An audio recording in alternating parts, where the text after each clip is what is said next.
સુરેન્દ્રનગરના પાટડી આસપાસનો પટ્ટો એટલે પ્રેમ, શૌર્ય અને ધર્મનો સમન્વય. સુરેન્દ્રનગરથી 90 કિલોમીટર દૂર આવેલા ઐતિહાસિક નગર એવા ઝીંઝુવાડાની પણ એક આગવી ઓળખ છે. હિન્દુ શૈલીના એકમાત્ર ગામ એવા ઝીંઝુવાડાના ભવ્ય ભૂતકાળની ઓળખને ફરી જીવંત કરવાની માંગ પણ દર વર્ષે સ્થાનિકો કરી રહ્યા છે. અત્યારે આપણે આવી ગયા છીએ સુરેન્દ્રનગરથી 90 કિલોમીટર દૂર ઐતિહાસિક ઝીંઝુવાડા ગામે. આ ગામની મુલાકાત લો તો તમને ચારે બાજુ હવા સાથે વાતો કરતા જાજરમાન કિલ્લાઓ અને દરવાજાઓ જોવા મળે છે. ઝીંઝુવાડાની ફરતે બંધાયેલો સળંગ આખી શિલાવાળો કિલ્લો અજોડ છે. પ્રાચીન વાવ હોય કે દરવાજા, એના પરની બેનમૂન કોતરણી આજે પણ શિલ્પકળાનું શ્રેષ્ઠ ઉદાહરણ કહી શકાય.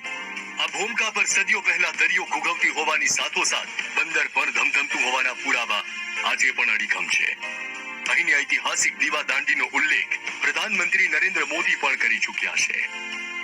कुछ ऐसे साक्ष्य भी मिले हैं जिनसे प्राचीन काल में यहां से समुद्री व्यापार होने की जानकारी मिलती है.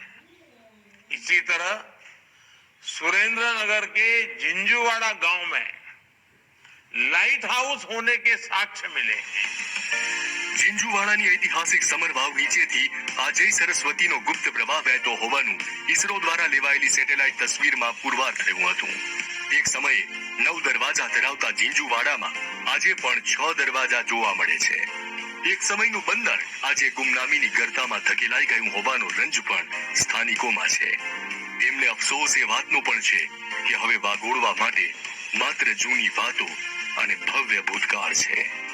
કર્ણદેવ સોલંકી, પાટણપતિ કર્ણદેવ સોલંકીના પાછલી અવસ્થામાં એમના કુંવર સિદ્ધરાજ જયસિંહ દેવ સંવંત 1165 ઈસવીસન 1109 મહાવદી ચોથને રવિવારના દિવસે ગુજરાતના એકમાત્ર ચોરસ આકારમાં નિર્માણ પામેલા આ ગઢનો પાયો નાખેલો અને આ ગઢ ગુજરાતમાં હિન્દુ શૈલીનું એકમાત્ર ગામ છે. પુરાતત્વ વિભાગના રિપોર્ટો પરથી પણ આપણને માલુમ પડે છે કે લગભગ આજથી 30-35 વર્ષ પહેલા અહીંયા મોટા મોટા કળાઓ, જે બંદર ગામ ઉપર જે મોટા મોટા પોર્ટ ઉપર કળા જોવા મળે, એ પણ અહીંયા હતા. એના પુરાવા અત્યારે પુરાતત્વ ખાતાની વેબસાઇટ ઉપર પણ અવેલેબલ છે. ઝીંઝુવાડા ગામની એક વખત મુલાકાત લેવી એ જીવનના એક લાહવા સમાન છે. મનીષ પારીખ, દિવ્ય ભાસ્કર.